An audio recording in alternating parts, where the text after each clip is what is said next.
देखिए high school की class में इस समय हम प्रश्नावली पढ़ रहे थे 6.5। इसके 14 नंबर तक सवाल हो गए थे। आज की क्लास में 15वां सवाल आपको बताया जाएगा, जो कि इस प्रश्नावली का सबसे ज्यादा इंपॉर्टेंट सवाल है। अभी तक सबसे ज्यादा बार आया है ये बोर्ड पेपर में।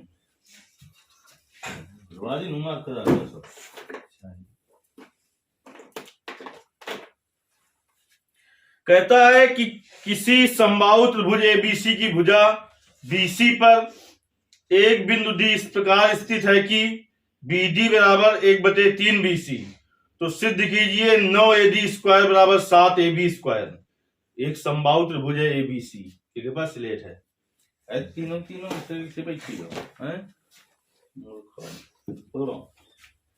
समबाहु त्रिभुज किसे कहते हैं? किसे कहते हैं समबाहु त्रिभुज? तो एक समबाहु त्रिभुज बना लेते हैं पहले।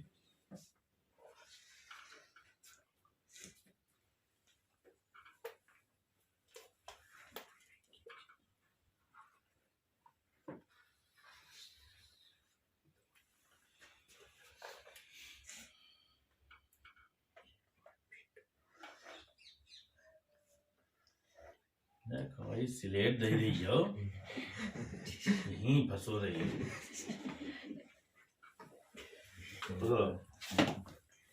ये समबाहु त्रिभुज है ABC। क्या कह रहा है कि समबाहु त्रिभुज ABC में क्या है?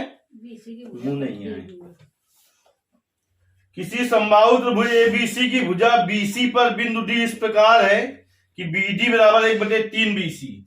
यानी बिंदु D यहां पर ऐसा है कि जो BD है वो BC का 1/3 है। इस प्रकार है, कह रहा है कि BD बराबर 1/3 BC। यानी इसके 3 बराबर भागों में ये बांट रहा है। एक ये, तो इधर अगर 1 है, इधर क्या भाग होंगे? 2। तो कह रहा है सिद्ध कीजिए 9AD स्क्वायर बराबर 7AB स्क्वायर। तो देखिए AD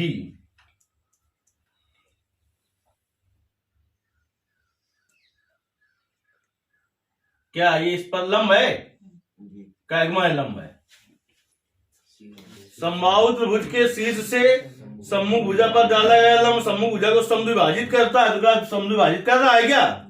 यानी ये लंब नहीं है, ये लंब नहीं है। तो लंब करने के लिए कुछ करना पड़ेगा। पहले दिया क्या है कि एबीसी क्या है? एक समबाहु त्रिभुज है। दिया है, मोस्ट इंपॉर्टेंट सवाल है, यानी कि ये 2022 में आएगा।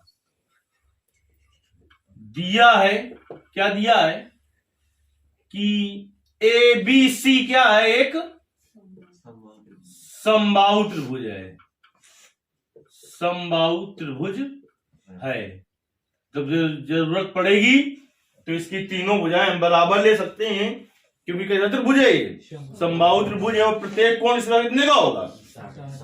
अगर जरूरत पड़ेगी तो कोण की तो लेंगे। भुजा बीसी पर बिंदु डी इस प्रकार है। भुजा बीसी पर बिंदु डी इस प्रकार है। किस प्रकार है? इस प्रकार है कि BD बराबर 1/3 BC। इसको समीकरण हमने 1 डाल दिया। ठीक।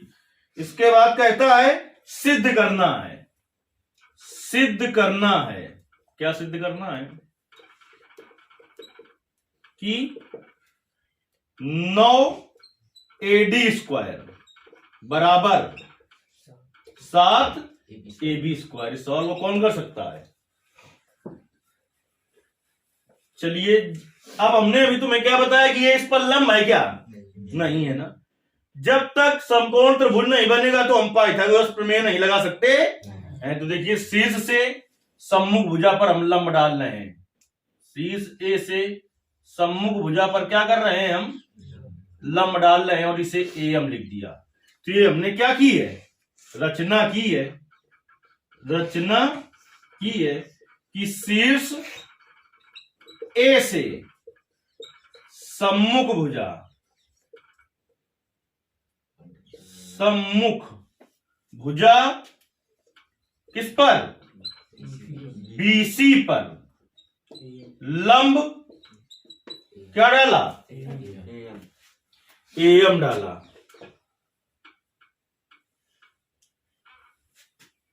रचना ये की हमने की शीर्ष A से सम्मुख भुजा BC पर लंब AM डाला। इसका मतलब कि बेटा जब लंब डाला है तो ये क्या है? 90 अंश का कोण है। इधर वाला भी कितने अंश का कोण है? 90 अंश का कोण है।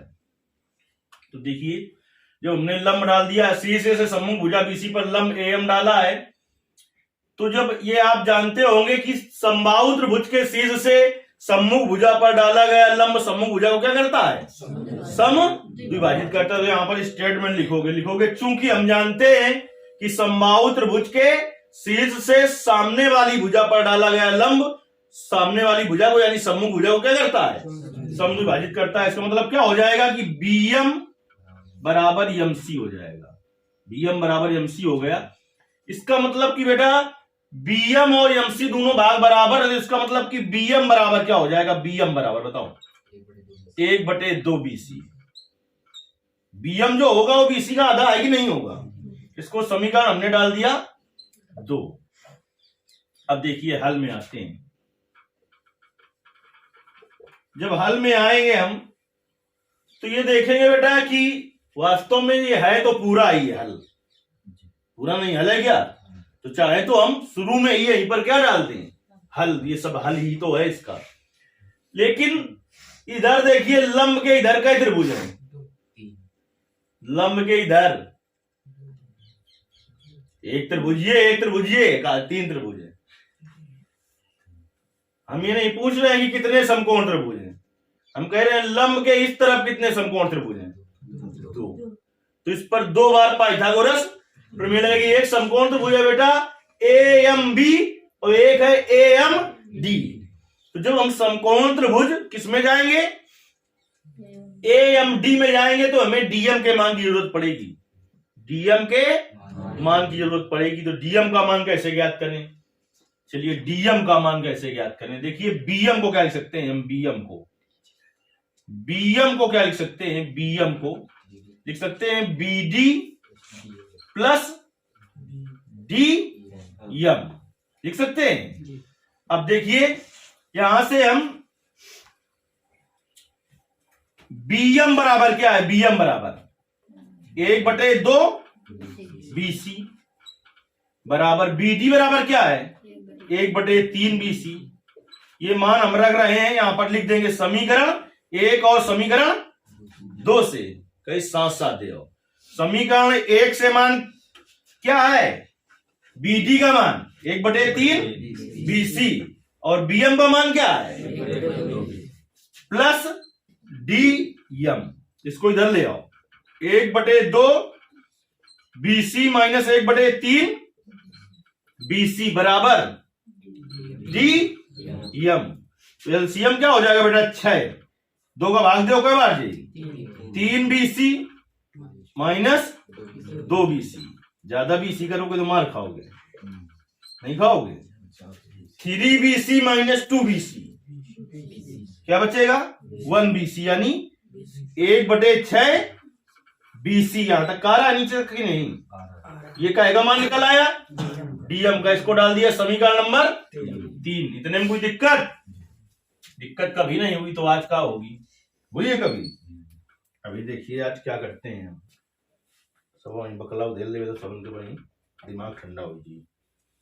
चूंकि ABC क्या है बेटा? ABC एक समबाहु त्रिभुज है। कैसा त्रिभुज है? समबाहु त्रिभुज है। जो समबाहु त्रिभुज होता है उसकी तीनों भुजाएं बराबर होती है कि नहीं? बताओ। अच्छा AB बराबर क्या हो जाएगा? BC बराबर क्या हो जाएगा? CA। इसको समीकरण 4 डाल दिया। कितना डाल दिया? 4 डाल दिया। अब देखिए पहले आते हैं हम समकोण त्रिभुज AMB में समकोण त्रिभुज। तो इस पर क्या होगा? पाइथागोरस प्रमेय लगेगी। तो पाइथागोरस प्रमेय से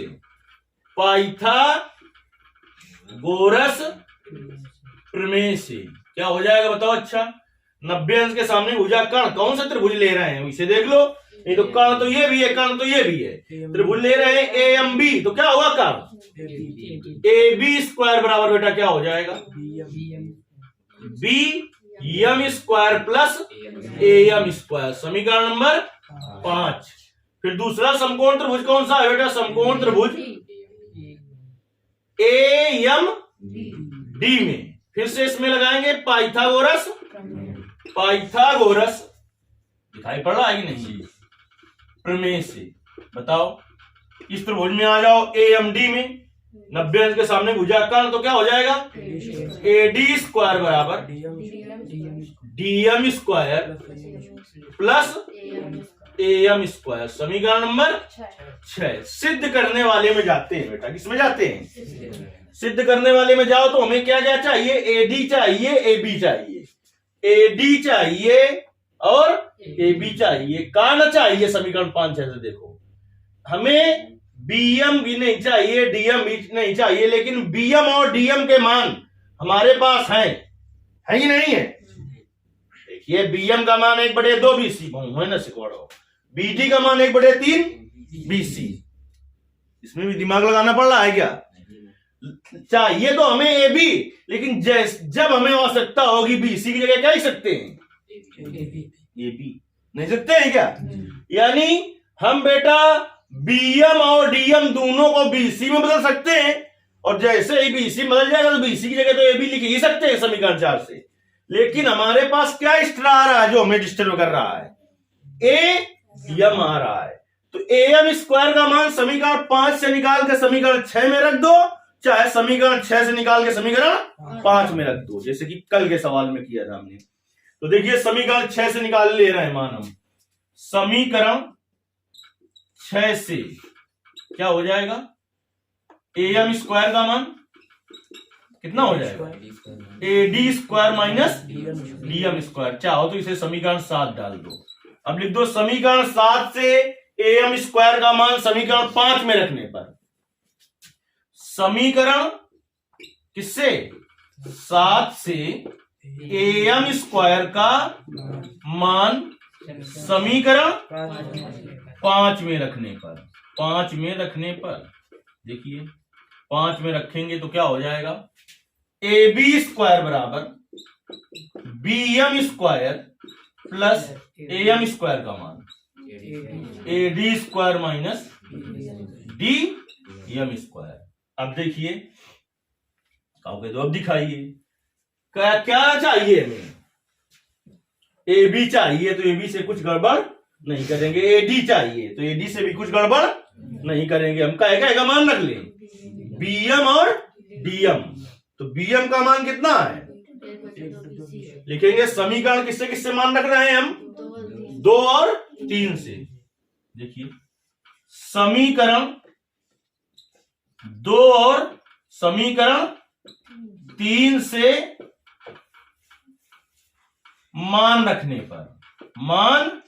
रखने पर आपको बीचों में सवाल लगाना है, उसके नीचे जाइए ए बी स्क्वायर बराबर बीएम का मान बोलो बेटा 1/2 तो 1/2 बीसी का बीएम स्क्वायर है प्लस एडी स्क्वायर के साथ कुछ गड़बड़ नहीं करेंगे क्योंकि हमें लाना ही है सिद्ध करके, माइनस डीएम का मान कितना है? समीकरण 3 से देखो 1/6 बीसी का होल स्क्वायर। इतने में कुछ दिक्कत? अब देखिए चूंकि समीकरण 4 में जाओ, किसमें? 4 में बीसी की जगह क्या लिख सकते हैं? लिख तो हम सी ए लिख सकते हैं, लेकिन सिद्ध करके क्या हिम्मत में लाना है?